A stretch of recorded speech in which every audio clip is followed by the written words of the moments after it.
Ada 4 cara Allah menciptakan manusia. Yang pertama, Allah ciptakan manusia dari tanah sekaligus. Ya, khalaqahu mubasyaratan min tin bi aidih. Allah menciptakan manusia pertama ya dengan tangannya, dengan kekuasaan Allah, yaitu Nabi Adam alaihissalam. Ya. Ada cerita Israiliyat yang menceritakan tentang bagaimana Allah menciptakan Nabi Adam. Malaikat Jibril diperintahkan untuk turun ke bumi mengambil tanah. Ketika beliau akan mengambil tanah, bumi menjerit, "Aku tidak mau kau ambil bagian tubuhku untuk menciptakan makhluk yang akan berbuat kerusakan di punggungku." Maka malaikat Jibril kembali dengan tangan kosong kepada Allah. Lalu Allah perintahkan malaikat Mikail untuk turun melanjutkan tugas tadi. Mikail pun sama ternyata. Ya, sama tidak bisa mengambil tanah tadi. Ketika tanah mau digali, bumi mau digali, diambil tanahnya, bumi menjerit.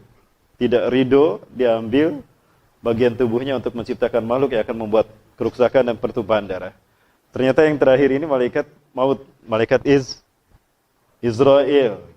Nah, malaikat Israel kan kita tahu lah kalau dia nyabut nyawa, gak pilih kasih ya. Ya, kalau disuruh kalau Allah begitu-begitu. Tapi ini ceritanya Israiliyat. Ya alhamdulillah, maka pada akhirnya kemudian malaikat Israel mengambil tanah tadi. Alhamdulillah, tanah yang diambil itu bermacam-macam. Saya pernah menggali sumur, ya warna tanah itu ada yang warna coklat, ya coklatnya sawo mateng ya. Salahnya sawo mateng. Ada coklat, kemudian warna kuning, warna putih kemerah-merahan, warna hitam bahkan. Persis warna ras manusia. Ya nggak kebayang kalau yang diambil itu warna hitam. Kita negroid semua ini. Ya diambilnya tanah tadi, lalu diserahkan pada Allah, lalu Allah membentuknya. Ya, dengan kekuasaannya, maka jadilah Nabi Adam alaihissalam. Ya. Nah ini cara yang pertama Allah menciptakan manusia. Jadi tidak ada yang namanya Pithecanthropus erectus. Tidak ada yang namanya Homo sapien, Mojokertensis, bohong. Kalau memang manusia lahir dari proses evolusi, kenapa kebun binatang masih penuh dengan kera sekarang? Kenapa mereka tidak berevolusi? Ya barangkali cuma Darwin sama yang lahir dari evolusi ya. Baik, itu yang pertama. Yang kedua, Allah ciptakan manusia itu dari tulang rusuk Nabi Adam alaihissalam. Ketika Nabi Adam tertidur, ya Nabi Adam sempat berpikir, ketika Nabi Adam alaihissalam melihat ada binatang berpasang-pasangan di surga, bunga berwarna-warna, kupu-kupu terbang berpasangan, maka pada saat itu Nabi Adam berpikir, kalau yang lain berpasangan, kenapa aku seorang diri? Apakah aku ditakdirkan keadaan jomblo, jablay, tidak berpasangan? Nah, maka kemudian Nabi Adam tertidur. Di saat Nabi Adam tertidur inilah Allah mengambil tulang rusuknya, ya, tulang rusuk subkontinen, yang ini nih. Jadi semua laki-laki tidak ada tulang rusuknya. Bisa dipegang, Pak. Kalau masih ada itu hati-hati tuh, jodohnya nggak ada. Ya, operasi datang ke rumah sakit ambil. Ya, diambil tulang rusuk Nabi Adam, lalu digunakan untuk menciptakan Hawa. Ya, maka ketika Nabi Adam terbangun, Hawa sudah ada. Nah, yang ketiga, Allah ciptakan manusia melalui proses reproduksi biasa, maksud saya tanpa proses reproduksi. Ya, tanpa sentuhan laki-laki. Ya, tanpa sentuhan laki-laki. Tapi kemudian Allah firmankan ke dalam rahim Siti Maryam. Dengan kalimat kun fayakun, maka lahirlah Nabi Isa. Jadilah Nabi Isa alaihissalam. Nah, tadi siapa? Siti Maryam. Allah meniupkan ruhnya ke dalam rahim Siti Maryam, sehingga kemudian beliau hamil mengandung Nabi Isa alaihissalam. Nah, kekuasaan Allah itu tidak terbatas. Ya innallaha ala kulli syai'in qadir. Kekuasaan Allah tidak terbatas, jangan dibatasi dengan kelemahan akal kita. Sehingga jika ada sesuatu yang kita dapatkan, dari Al-Quran dan hadis, kita belum bisa memahaminya, bahwa kekuasaan Allah itu tidak terbatas. Allah maha mampu kuasa untuk melakukan penciptaan tanpa seorang laki-laki. Langsung Siti Maryam hamil mengandung Nabi Isa. Ya, kalau kita belum bisa memahami bukan berarti itu tidak mungkin. Faktanya terjadi. Ya, kekuasaan Allah itu tidak terbatas. Jangan dibatasi kekuasaan Allah oleh kelemahan akal kita. Ya, itu cara Allah menciptakan manusia. Ya. Itu tadi Nabi Isa yang ketiga. Nah, yang keempat, Allah ciptakan manusia dengan proses reproduksi. Ovum dibuahi oleh sperma. Ya, ovum dibuahi oleh sperma. Dan ini pernah dijelaskan oleh Rasulullah SAW ketika sperma dominan, ovum resesif, maka akan lahir seorang anak laki-laki mirip ayahnya. Ayahnya putih, mancung, keriting rambutnya, cakep. Nah, anaknya mirip ayahnya. Itu sperma dominan, ovum resesif. Kemudian jika ovum yang dominan, sperma resesif, maka akan lahir mirip ibunya. Ya. Lah, jika tidak mirip ibunya dan tidak mirip tetangganya, tidak mirip ibunya dan ayah, tapi mirip tetangganya, kira-kira mana yang dominan nih? Ada bahaya nih ya. Baik. Nah, Bapak Ibu sekalian yang dirahmati Allah, nah itu 4 cara Allah menciptakan manusia. Kembali kepada Nabi Isa alaihissalam. Kehadiran Nabi Isa di dalam Al-Quran dijelaskan bahwa penciptaan Nabi Isa, perumpamaan Nabi Isa itu sama dengan Allah menciptakan Nabi Adam. Ya. Tanah berubah menjadi manusia, itu prosesnya kita pun susah, tidak bisa. Hanya Allah yang Maha Kuasa yang bisa melakukan itu. Maka kewajiban kita adalah mengimani itu. Ya. Selama itu datang dari Al-Quran dan hadis yang sahih. Ya. Itu pernah sekali. Baik, terkait dengan Nabi Isa alaihissalam ketika lahir. Kenapa Allah menciptakan Nabi Isa dari Siti Maryam tanpa sentuhan seorang laki-laki, tanpa seorang ayah? Adalah untuk membuktikan bahwa Allah Subhanahu wa taala tidak menjelma menjadi manusia. Sebagaimana klaim orang-orang Yahudi. Ya. Kalau Bapak Ibu lihat salib yang ada patungnya, nah mulai ini. Salib yang ada patungnya. Itu salib milik orang Katolik. Di atasnya ada tulisan Indri. Ya. Ada yang pernah lihat itu? Ada tulisan Indri kan? Ada yang tahu apa arti Indri? Indri. Indri ini artinya adalah penjelmaan.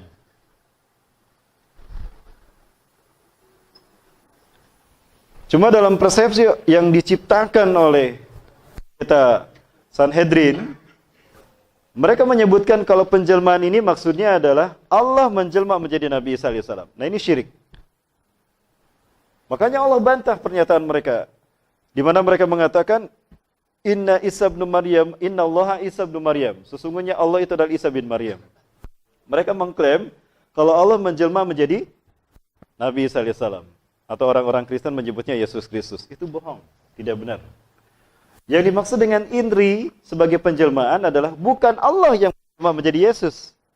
Bukan Tuhan yang menjelma menjadi Yesus. Tapi Allah serupa Yudas Iskariot menjadi Isa bin Maryam.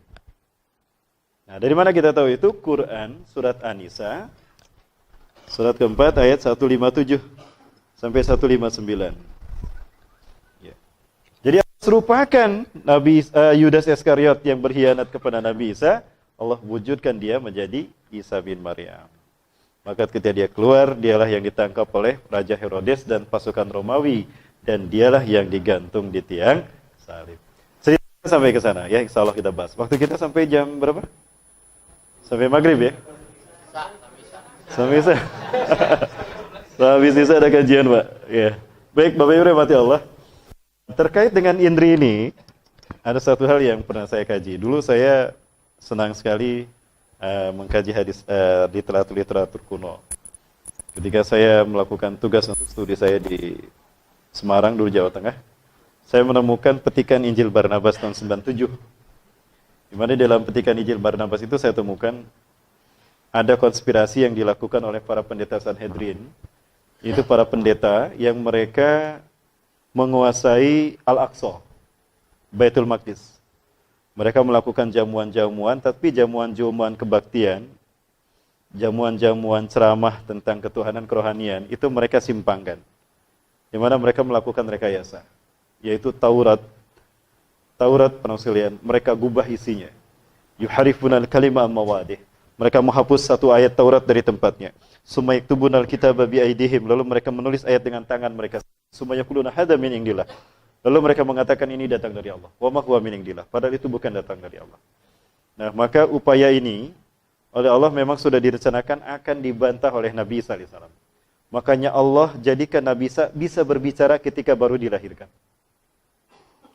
Ya, baik penausiran mati Allah. Nah, saya perlihatkan terlebih dahulu di mana tempat Nabi Isa dibesarkan dan di mana para pendeta Sanhedrin, pendeta Yahudi ini melakukan pemalsuan Taurat. Yaitu di Yerusalem, kata orang Israel, menurut kita adalah Al-Quds. Ini ada nasar di Masjid Qibli, di alun-alun Al-Aqsa ya. Al-Aqsa itu alun-alun, di dalamnya ada Masjid Qibli, ada Masjid Dome of Drop, dan ada Masjid Marwani. Yang para mulai saksikan ini adalah Masjid Marwani. Masjid yang berada di lantai, di bawah lantai Al-Aqsa. Jadi ada Al-Aqsa, ada bagian sebelah timur ke selatan. Itu ada lantainya, di bawahnya ada Masjid Marwani. Nah, inilah masjid yang digunakan Rasulullah ketika sholat mengimami 1.500 nabi dan rasul dari Bani Israel ketika Isra Mi'raj. Nah, masjid di bawah lantai. Nah, disinilah terdapatnya mihrab Siti Maryam. Dan juga terdapatnya mihrab Nabi Sulaiman alaihissalam. Nah, ini ruangan yang biasa digunakan Nabi Sulaiman ketika mengimankan umatnya, mendakwahkan tauhid kepada umatnya. Ini masuk ke dalam. Luas sekali ya. Di sini pula terdapatnya 70.000 jasad kaum muslimin yang disembelih dan maksudnya dibunuh, disembelih satu-satu oleh Romawi ketika Romawi menguasai Syam, Palestina, Suriah. Karena mereka tidak mau murtad, jadi disembelih. Oleh Salahuddin Ayyubi dibersihkan mereka dan dikuburkan sebagaimana syuhada.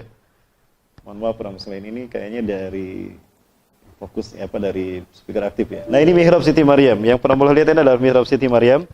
Disinilah Nabi Zakaria membesarkan Siti Maryam, dan juga Siti Maryam membesarkan Nabi Isa alaihissalam. Disinilah Siti Maryam membesarkan Nabi Isa alaihissalam. Nah, baik. Kemudian setelah Siti Maryam meninggal dunia, Nabi Isa dipelihara oleh Nabi Zakaria. Nah, Nabi Zakaria, qadarullah, Allah takdirkan memiliki putra Nabi Yahya berbarengan dengan lahirnya Nabi Isa. Jadi Nabi Isa dan Nabi Yahya itu sepantar seusia. Keduanya diasuh oleh Nabi Zakaria. Setiap kali Nabi Zakaria datang ke Masjidil Aqsa untuk memberikan jamuan kajian tentang tauhid ya, itu keduanya dibawa. Kemudian para pendeta Sanhedrin itu mereka menyampaikan tentang Taurat, ceramah tentang Taurat, bla bla bla bla bla. Nah, ternyata terbongkar oleh Nabi Isa kalau para pendeta Sanhedrin itu menyampaikan Taurat yang palsu, bukan Taurat seperti itu. Mereka telah merubah Taurat dengan menjadi Talmud. Nah, upaya mereka merubah Taurat menjadi Talmud lalu diceramahkan, dibongkar oleh Nabi Isa. Sesuatu yang belum pernah dibantah oleh siapapun, yang pada saat itu Nabi Zakaria pun baru tahu kalau mereka telah merubah Taurat menjadi Talmud. Itu dibantah oleh Nabi Isa yang saat itu Nabi Isa masih kecil. Usia 7 tahun. Nabi Isa mendengar penceramah para pendeta Sanhedrin. Loh, kok mereka menyampaikan Taurat tapi ngomongnya kayak gitu? Taurat bukan kayak gini. Nah, ini tujuan Allah. Selain mewahyukan Injil, Allah juga mewahyukan Taurat pada Nabi Isa. Tujuannya itu untuk merubah, untuk meluruskan dan membenarkan kembali Taurat yang telah dipalsukan oleh para pendeta Sanhedrin. Mereka lah tokoh pertama dalam penciptaan kelompok Yahudi Talmudian. Lalu mereka mengklaim bahwa Talmud lebih mulia daripada Taurat. Nah, ini dibongkar sama Nabi Isa, saat itu Nabi Isa masih 7 tahun. Jadi ketika para pendeta Sanhedrin ceramah, naik Nabi Isa ke meja. Tolak pinggang. Wailul lakum, celaka kalian, kata Nabi Isa. Innakum tuharifunal kalima an mabadih. Sungguh kalian telah merubah Taurat dari tempatnya. Bayang, sesuatu yang belum pernah dibantah dan diprotes oleh siapapun, saat itu dibantah oleh Nabi Isa, dan Nabi Isa masih kecil, masih 7 tahun. Allah, ini anak kecil dia ngomong benar ini.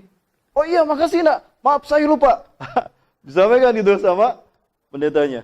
Tiap kali pendeta Sanhedrin ceramah menyampaikan Taurat, padahal itu bukan Taurat, dibantah sama Nabi Isa alaihi salam. Ya. Nah, pada saat itu kemudian mereka berpikir, ini anak kalau dibiarin tekor gitu. Ketahuan kita telah memasukkan Taurat menjadi Talmud. Nah, kumpul mereka tuh. Nah, diputuskanlah Nabi Isa akan dibunuh, Isa bin Maryam.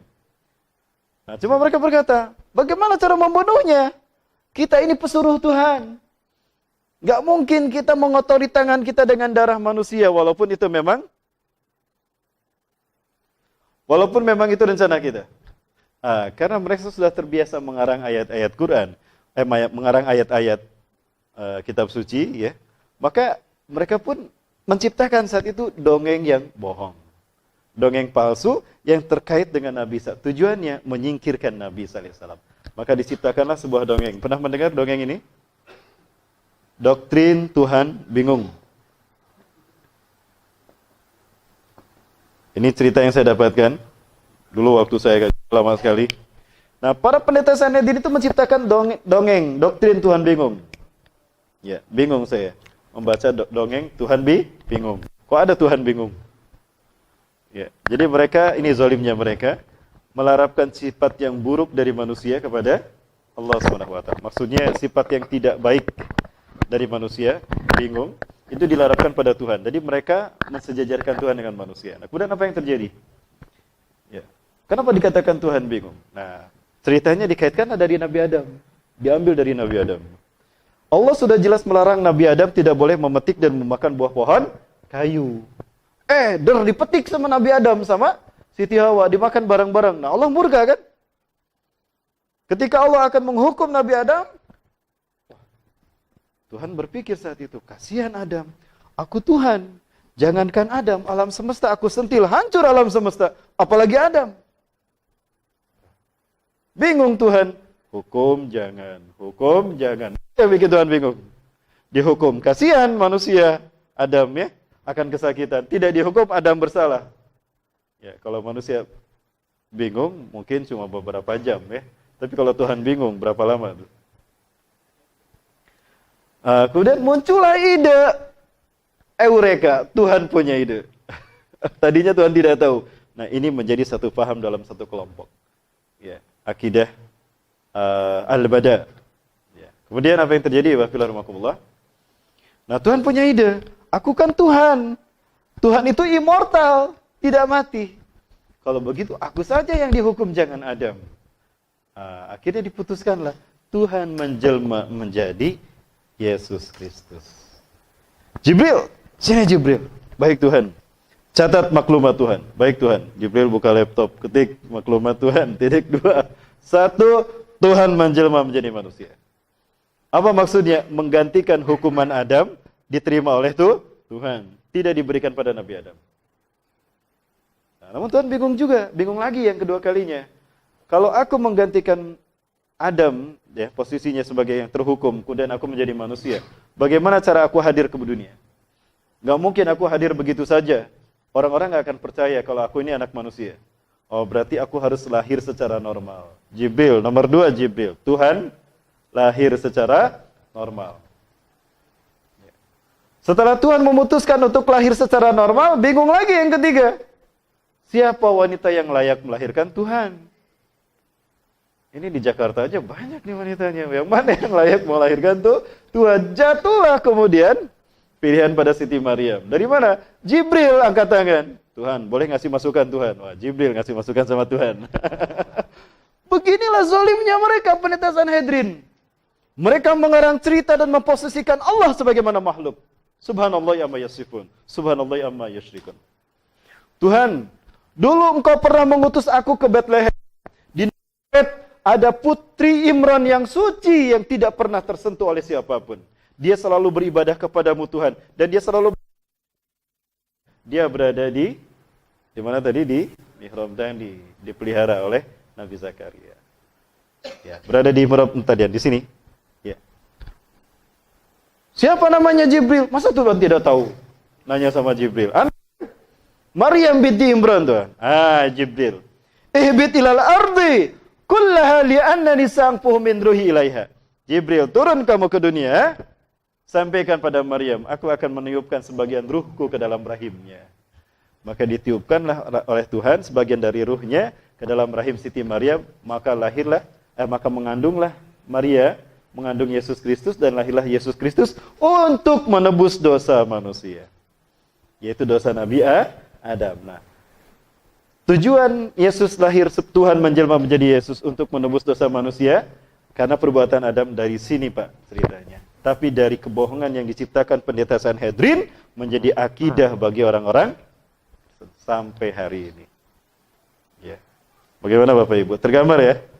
Nah, intinya Tuhan dihukum menggantikan Adam. Bagaimana hukumannya? Disalib. Ya. Maka dari situlah muncul doktrin Yesus Kristus sang penebus dosa harus disalib. Maka terancam nyawa Nabi Isa alaihissalam saat itu. Faham Nabi Isa kalau dirinya difitnah. Dongeng tadi dihasutkan kepada tokoh-tokoh Romawi sampai bahkan kepada Raja Herodes, Raja Romawi. Di mana? Di sini, di Yerusalem. Baik, ya Bapak. Nah, Nabi Isa paham, merasa terancam, maka kemudian Nabi Isa pergi meninggalkan Yerusalem.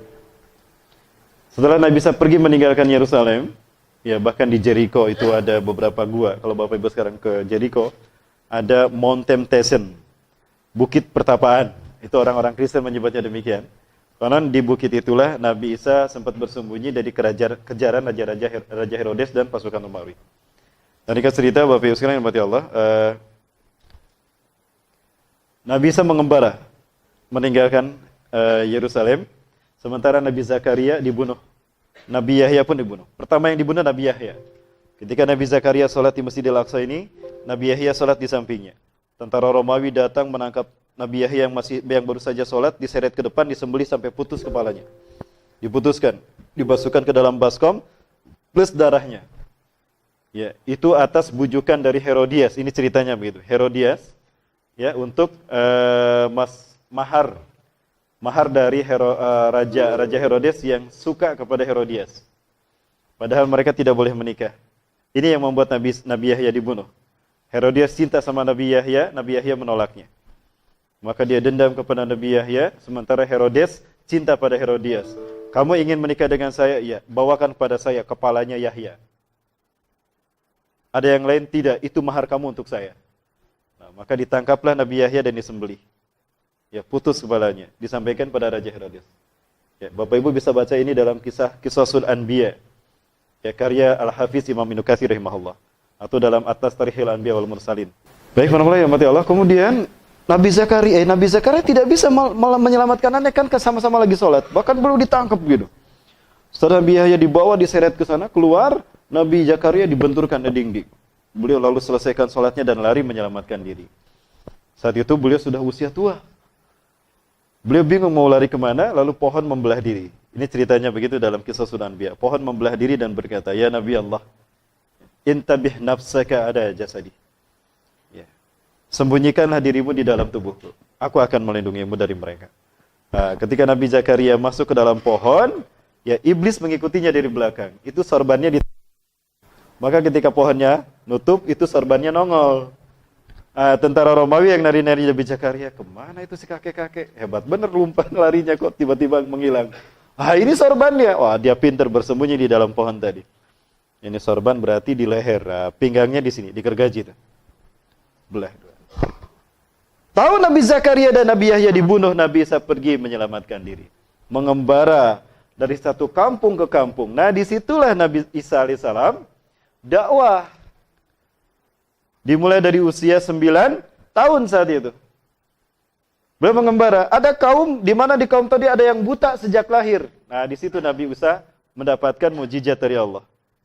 Ya Allah, aku akan menyembuhkan mereka dan mudah-mudahan menjadi cara mereka untuk beriman padaku. Didatangi oleh Nabi Isa yang baru usia berapa? 9 tahun. Ya, bismillahirrahmanirrahim. Masahayyam sahu masihun, diusap. Sembuh tuh dengan izin Allah. Siapa engkau, nak? Kok engkau bisa menyembuhkan anakku yang buta sejak lahir? Apa kau Tuhan, nak? Aku Isa bin Maryam, Nabi dan Rasul Allah. Apa yang aku lakukan adalah dari keutamaan Allah kepadaku. Mukjizat. Berimanlah kalian kepadaku sebagai Nabi dan Rasul kalian. Aku menyuruh kalian adalah untuk beriman kepada Allah dan tidak mempersekutukannya sedikit pun. Berimanlah mereka. Di antara mereka yang beriman ada Barnabas. Ya. Mengembara lagi. Nah, pengembaraan Nabi Isa mengusap bumi dengan pengembaraannya itu disebut Al-Masih. Begitu pula Nabi Isa menyembuhkan orang yang buta, kemudian orang yang berpenyakit belang diusap, masahayyam sahu masihun. Mukjizat dari Allah. Itu yang membuat beliau mendapat gelar Al-Masih. Itu dari Allah. Mukjizat itu dari Allah Subhanahu wa taala. Kemudian Nabi sallallahu alaihi wasallam dakwah kepada satu kaum yang mereka mancing lama, dilihatin sama Nabi Isa.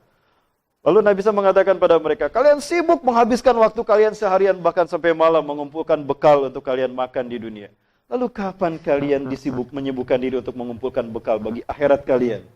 Harusnya kalian beribadah kepada Allah untuk mengumpulkan bekal dan demi keselamatan kalian di akhirat. Siapa engkau nak? Kok kamu bilang kayak orang dewasa?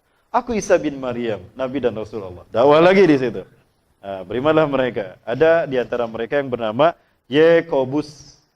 Beriman juga. Nah, dalam pengembaraan tadi berimanlah orang-orang, maka terciptalah umat Nasrani. Di antara mereka ada 12 orang yang terus mengikuti Nabi Isa alaihissalam sampai Nabi Isa diangkat ke langit. 12 inilah yang disebut dengan Hawariyun. Ini kisahnya, mengembara Nabi Isa sampai pada pengembaraan terakhir. Nah, sampai pada pengembaraan terakhir Nabi Isa alaihissalam.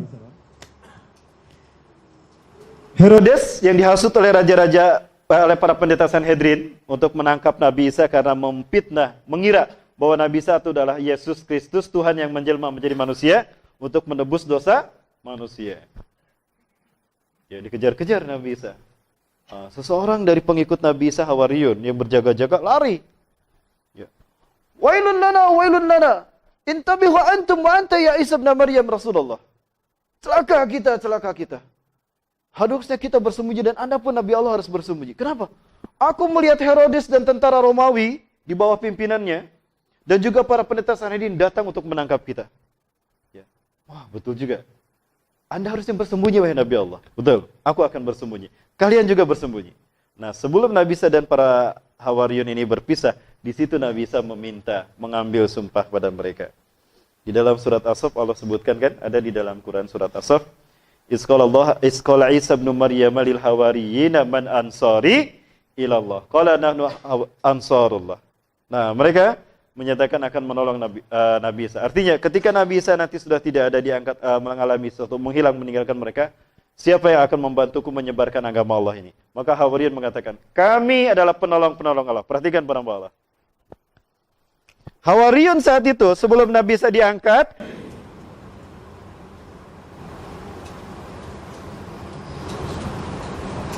yang berjumlah 12 orang, mereka mengatakan, kami penolong Allah.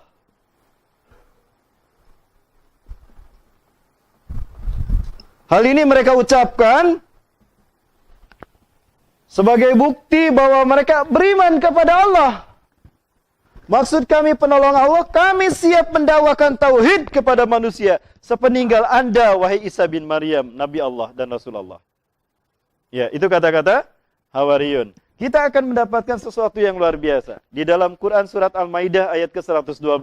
Terkait dengan Al-Maidah itu sendiri. Ada satu kajian yang menarik dari Dr. Jabir Balusi dari Iran. Beliau Muslim. Apakah hidangan yang dimintakan oleh Hawariyun itu sudah terjadi apa belum? Nah, nanti kita bahas ya, Allah. Coba perhatikan di sini. Kamilah penolong Allah. Artinya kami akan mendakwahkan tauhid, akan mendakwahkan Islam ini sepeninggal Anda nanti. Artinya mereka beriman kepada Allah kan. Nah, ini kata-kata mereka sebelum Nabi Isa diangkat. Atau sekarang saya bahas Bapak Ibu sekalian. Coba buka dalam Quran surat Al-Maidah. Tentang hidangan. Di mana Hawariyun berkata, meminta agar diturunkan hidangan. إِذْ قَالَ الْحَوَارِيُّونَ يَا عِيسَى ابْنَ مَرْيَمَ هَلْ يَسْتَطِيعُ رَبُّكَ أَن يُنَزِّلَ عَلَيْنَا مَائِدَةً مِنَ السَّمَاءِ قَالَ اتَّقُوا اللَّهَ إِن كُنتُم مُّؤْمِنِينَ. Isqalal Hawariyun, ingatlah ketika berkata para Hawariyun, Ya Isa bin Maryam. Nah, mereka tidak menyebut Nabi Isa Rasul Allah, tapi langsung menyebut namanya. Ya Isa bin Maryam. Hei Isa bin Maryam. Yang kedua, hal yastati'u rabbuka. Bisakah, apakah mampu Tuhanmu? Nah, di sana mereka mengatakan rabbuka, Tuhanmu. Kalau Tuhanmu berarti bukan Tuhan kami kan? Betul. Seolah-olah mereka memposisikan kalau mereka bukan pengikut Nabi Isa. Maka di sini pakai alif lam. Pertanyaannya, samakah Hawariyun yang di sini dengan Hawariyun yang berkata ini? Sebelum Nabi Isa diangkat, Nabi Isa berkata, Wa iz qala Isa ibn Maryam lil hawariyina man ansari ila Allah? Qala al hawariyuna nahnu ansarullah. Kamilah penolong-penolong Allah.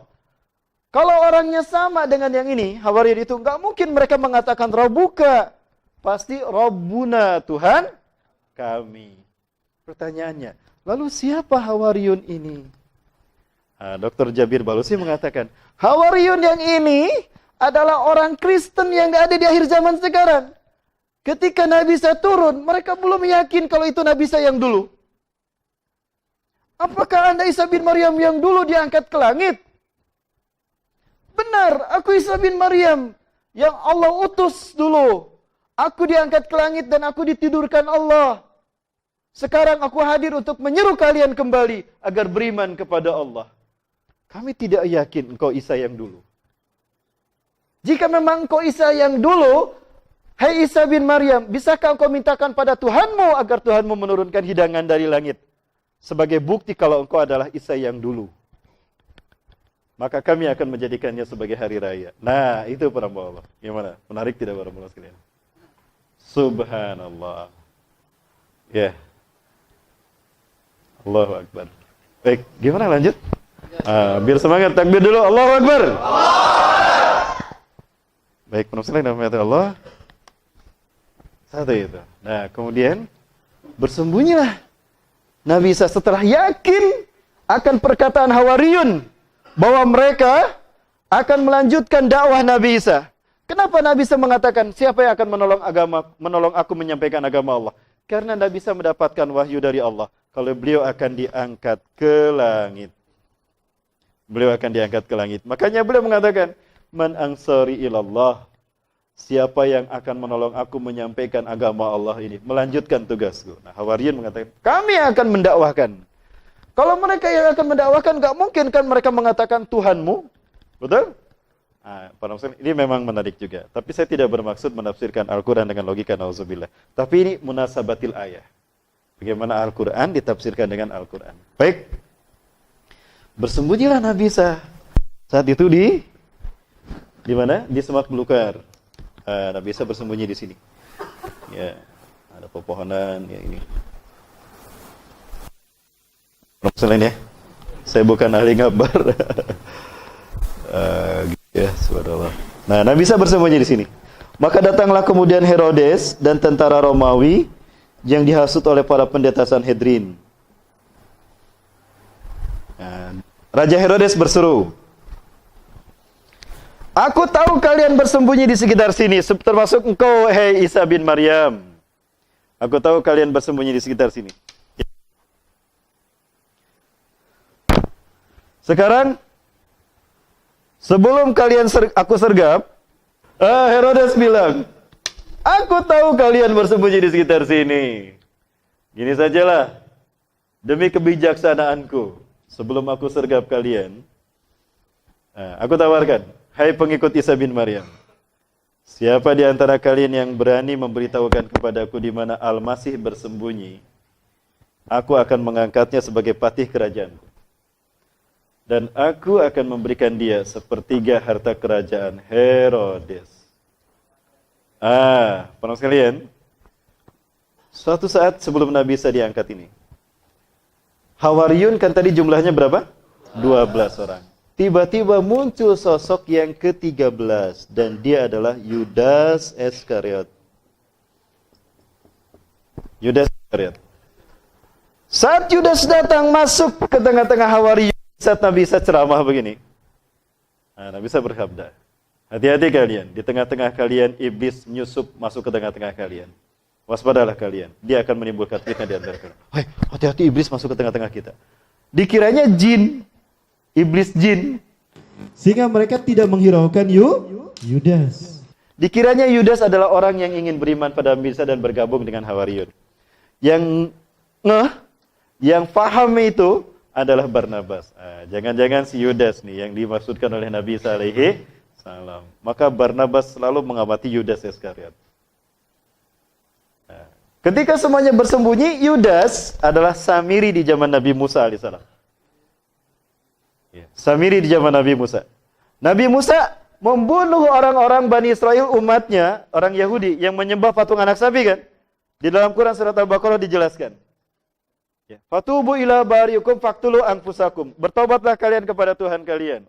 Bani Israel yang menyembah patung anak sapi, taubatnya itu dengan dibunuh oleh orang yang beriman. Walaupun itu tidak tuntas, karena ternyata jumlahnya banyak, lalu mereka berperang. Yang bertobat, dia tidak mau dibunuh, maka melawan pada yang membunuh. Ya, maka umatnya berkelahi berperang. Nah, Nabi Musa meminta, ya Allah, cabutlah hukuman ini. Jika engkau hukuman ini berlaku, maka habis umatku. Lalu siapa yang akan menyembahmu? Kalau engkau mengampuni mereka, engkau maha pengampun. Dan kalau mereka berbuat dosa, makhlukmu juga ya Allah. Mereka hambamu juga. Cabut itu. Maka hukuman itu pun dicabut. Menariknya para muslim sekalian yang dirahmati Allah, ya.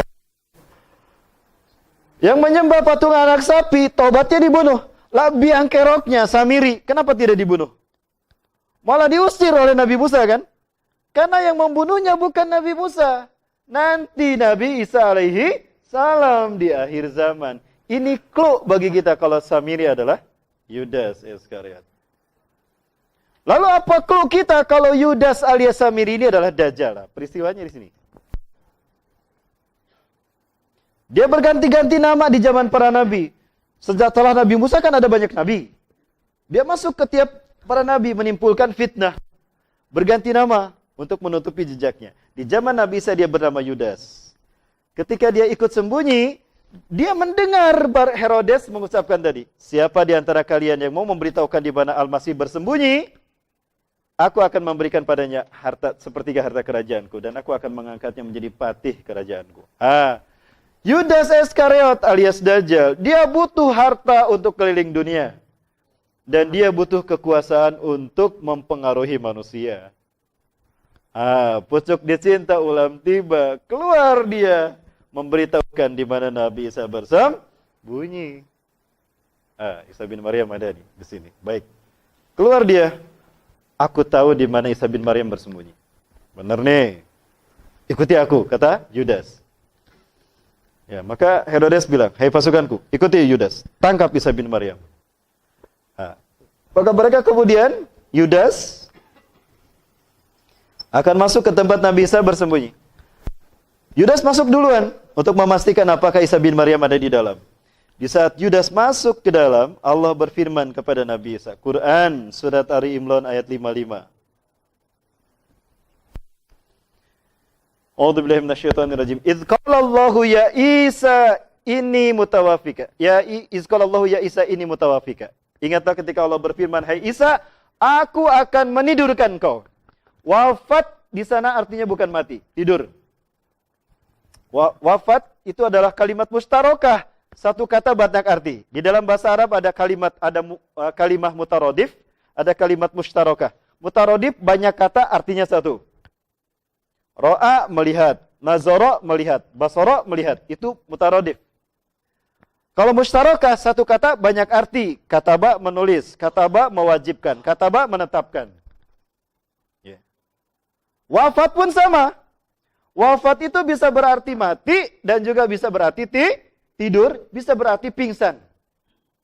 Contohnya Quran surat Al-An'am ayat ke-60. Surat ke-6 ayat ke-60 Allah berfirman, A'udzubillahi minasyaitonirrajim. Wa huwal ladzi yatawaffakum bil-lail wa ya'lamu ma jarahtum fin nahar.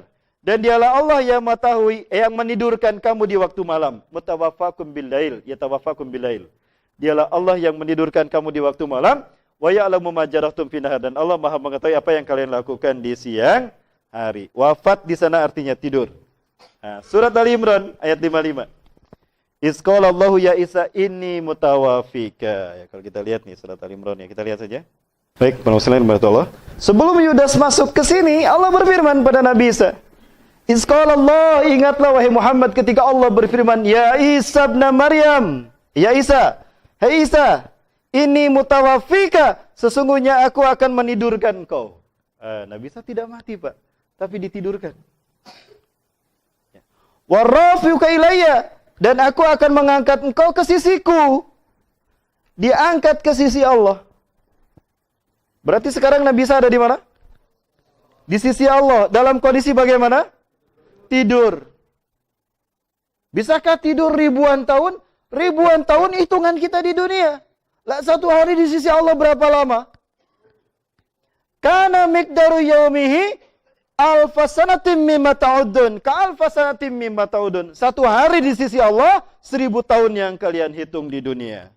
Sekarang 2019, di sisi Allah berapa hari? 2 hari. Lah Nabi Isa baru tidur 2 hari kok. Nyambung tidak? Yakin Nabi Isa masih hidup? Nah, lagi tidur sekarang. Nanti akan Allah turunkan. Kapan? Kita hitung, jangan kemana-mana, tetap bersama saya yang selain satu ini. Lanjut ya. Nah, wa mutahhiruka minal ladzina kafaru, dan aku akan membersihkan namamu dari orang-orang kafir. Dajjal, Samiri alias Yudas yang kemudian bergelar Dajjal, dia menebarkan fitnah terkait Nabi Isa. Dia punya mujizat Nabi Isa juga. Lalu dia katakan, akulah Yesus Tuhan. Jadi dia memfitnah Nabi Isa itu Tuhan. Maka turunnya Nabi Isa adalah untuk membersihkan namanya yang telah difitnahkan oleh Dajjal. Bahwa dia bukan Tuhan. Mutahhiruka. Aku akan membuat kamu membersihkanmu. Aku akan bersihkan namamu. Artinya, yang bergelar Al-Masih itu Isa bin Maryam, bukan Dajjal. Dan Nabi Isa itu tidak pernah mengatakan sebagai Tuhan. Nah, inilah yang kemudian menjadi kesadaran massal yang muncul dalam benak para gerejawan hari ini. Di Eropa, Pak, ada katedral yang membahas materi seperti kita. Coba tidak viral. Lah kalau saya pasti viral dan saya dipanggil nanti. Saya melihatkan ya, sekarang gereja mereka membahas hal seperti ini. Hal semacam ini mengakibatkan orang-orang sadar, oh ternyata agama kita keliru. Oh, kalau Yesus bukan Tuhan, berarti orang Islam yang benar. Maka berbondong-bondong mereka masuk Islam. Khawatirlah orang Kristen yang ada di Indonesia, Pak. Kalau apa yang terjadi di sana, akan terjadi di Indonesia. Maka mereka tangkap ustadz-ustadz yang bicara kayak gini. Kenalah UAS, Pak. Dipermasalahkan. Itu, Pak. Nyambung ya? Nah, ini namanya cocoklogi. Baik. Diangkatlah Nabi Isa ke langit. Maka kemudian Yudas masuk. Ketika Yudas masuk, ada tidak Nabi Isa? Tidak ada. Kan sudah diangkat ke sisi Allah dalam keadaan tidur. Loh, kemana Isa bin Maryam? Tadi ada di sini. Bingung tuh. Siapa? Yudas. Pelangok-pelongok. Gimana pelangok-pelongok? Di saat Yudas pelangok-pelongok, Allah serupakan dia menjadi Isa bin Maryam. Itulah indri dalam salib yang ada patungnya. Quran surat keempat ayat 157. Nah ini. Ayo kita lihat. Ayatnya kita lihat. Wa qaulihim, dan klaim para pendeta Sanhedrin tadi. Pendeta Sanhedrin melihat kalau Yudas ketika keluar, dia jadi Nabi Isa kan? Maka dia yang ditangkap. Loh, kok aku yang ditangkap? Aku Yudas yang menunjukkan kamu tadi. Wes menang baik, kok Isa kok? Wajahmu wajah Isa. Udah kamu diam aja, wajah kamu wajah Isa. Bingung Hawariyun tuh saat itu. Nabi Isa ditangkap, Nabi Isa ditangkap. Karena betul-betul berubah menjadi Nabi Isa. Cuma satu yang tahu bahwa itu bukan Nabi Isa. Barnabas. Dia ingat betul apa yang dikatakan Nabi Isa sebelum diangkat. Kelak di antara kalian ada orang yang berkhianat kepadaku. Apa maksudnya? Memberitahukan di mana aku bersembunyi. Dan dia akan menggantikan tempat kedudukanku. Apa maksudnya? Di tiang salib. Nabi Isa sudah mengatakan begitu. Yang paham ini dan ingat ini adalah Barnabas. Si Yudas nih kayaknya yang berkhianat.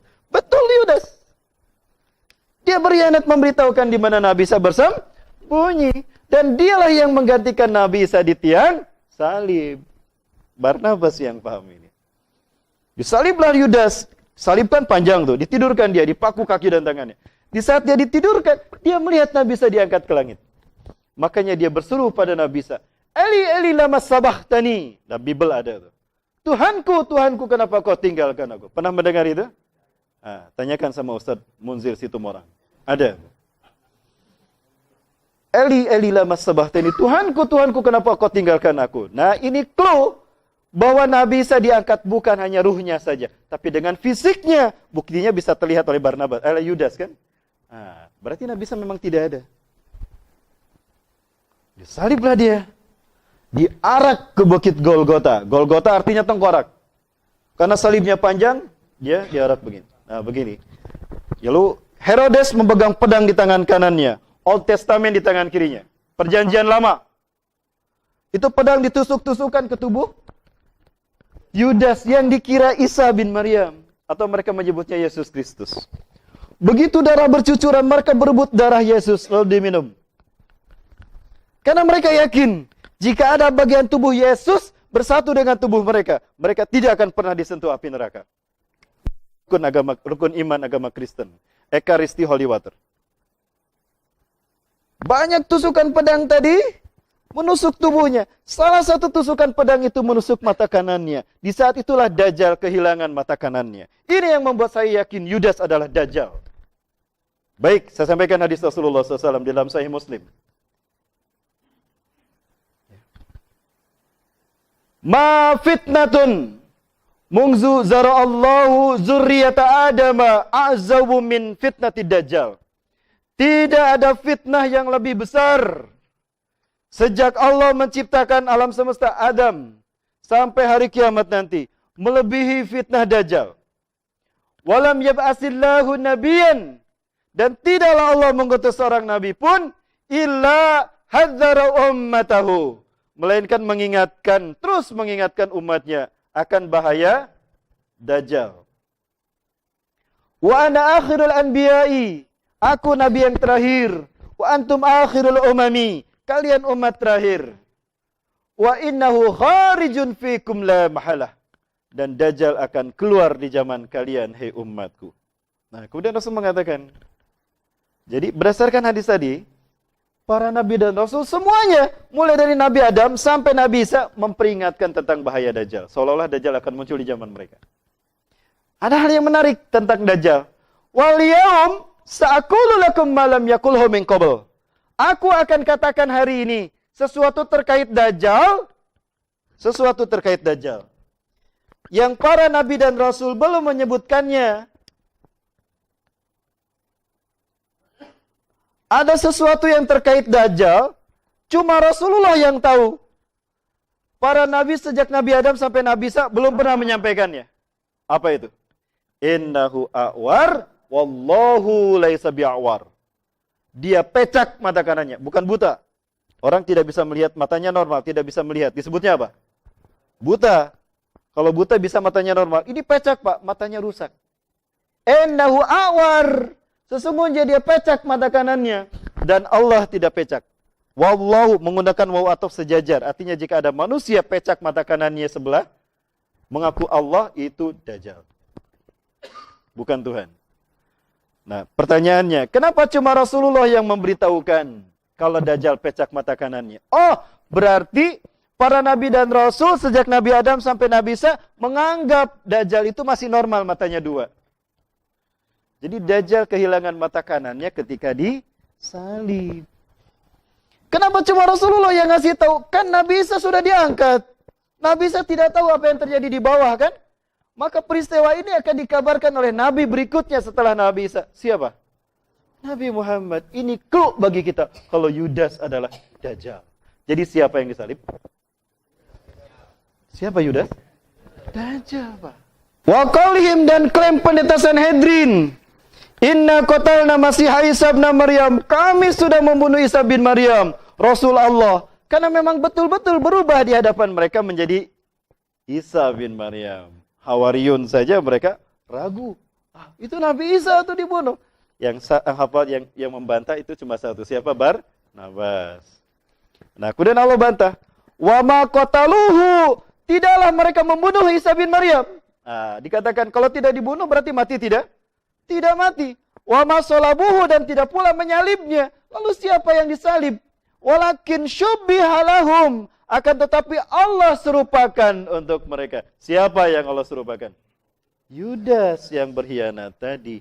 Jadi siapa yang disalib? Bukan Nabi Isa. Jadi Yesus itu bukan Nabi Isa. Yesus yang mereka sebutkan adalah Yudas Iskariot.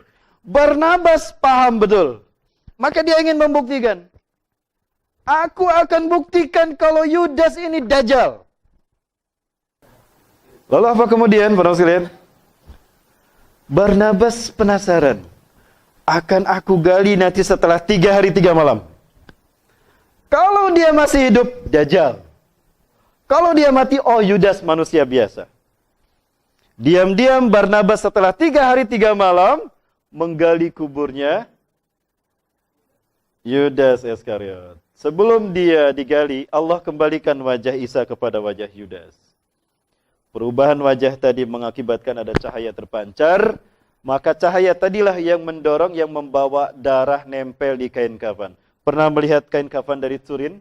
The Sword from Turin? Schwab from Turin, itu kain kafan ada sketsa wajah Yesusnya. Yang diklaim oleh mereka itu wajah Isa bin Maryam. Sehingga wajah Yesus seluruh dunia sama, berdasarkan kain kafan itu. Saya pernah melihatnya. Dan ini pula ternyata yang ada dalam Cop Circle yang dibuat oleh UFO. Ini salah satu clue saya, kenapa saya mengatakan UFO kendaraan pengintai Dajjal. Bagi mereka yang membantah saya. Ya, saya langsung saja bantah dalam ceramah saya ya. Kalau ngetik saya kelamaan. Poin dah, sejak tadi pagi saya bantah semua perkataan mereka yang membantah saya. Kalau saya berhayal tentang akhir zaman. Ada ustaz yang membantah saya kan? Pak Gubernur.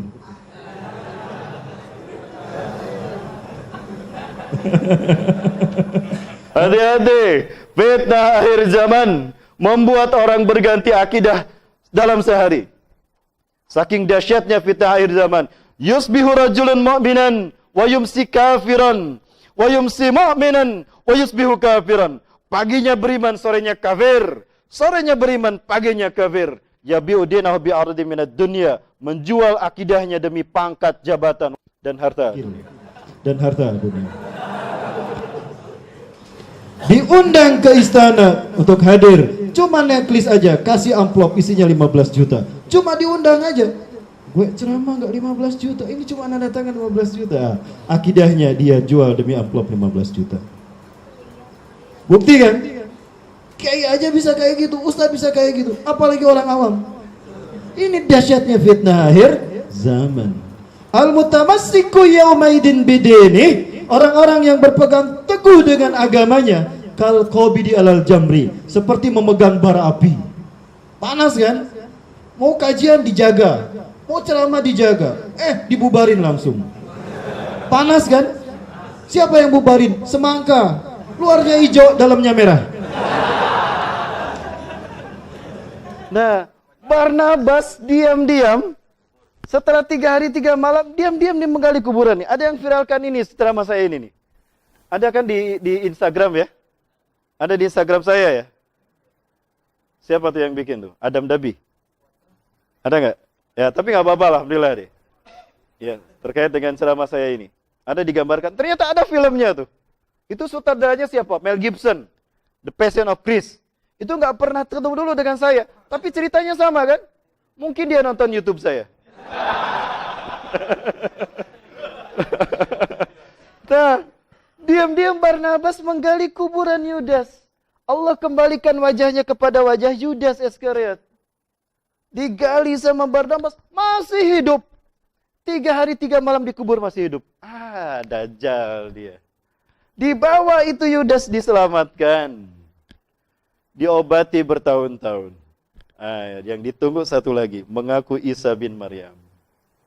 Ketika Barnabas sedang bekerja, tiba-tiba Yudas datang. Hei Barnabas, lihatlah aku. Ada apa Yudas? Aku bukan Yudas, aku ini Isa bin Maryam. Benar kamu. Yudas paham kalau tubuhnya telah berubah menjadi Isa bin Maryam. Tapi dia lupa kalau dia sudah berubah kembali menjadi Yudas. Ketika dalam kubur kan? Dia mengaku Isa bin Maryam, diusir sama Barnabas. Kenapa tidak dibunuh sama Barnabas? Karena yang membunuhnya nanti Nabi Isa alaihi salam. Mengembaralah dia keliling dunia. Dalam pengembaraan itu setelah bertahun-tahun, sampailah dia di segitiga Bermuda, bertemulah dengan iblis laknatullah alaih.